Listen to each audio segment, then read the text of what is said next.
Hello everybody, welcome back to the workshop. So I'm here again with another pro tip. This time it is centered around the coal forge. Let's take a closer look. Okay, so in this pro tip I wanted to take and talk a little bit about this coal forge here and about how you can remove clinker while you're working. So here recently I've just been working at getting a 30-pound sledgehammer finalized and it's drifting. And this fire has had a chance to take and cool down a little bit. As you can see it here with this color, this is about the right temperature for clinker to solidify fully.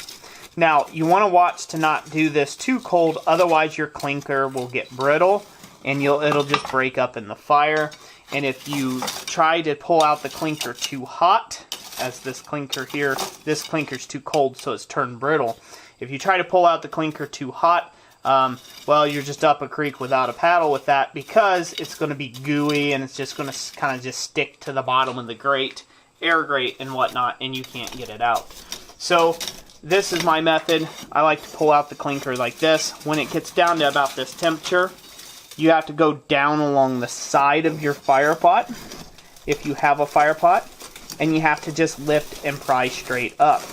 Now it's going to take a little bit of shifting, but you guys can start seeing that come out just like so. And there is the clinker. So be careful with this. You don't want to break this right in the fire pot. Pull it out. Set it on the floor somewhere that it won't catch anything on fire. And now you're ready to go right back to work. So we can just turn that back there. And you can turn the air back onto it. In this case, I've got a temporary blower system. But you're right back up to temp in short order.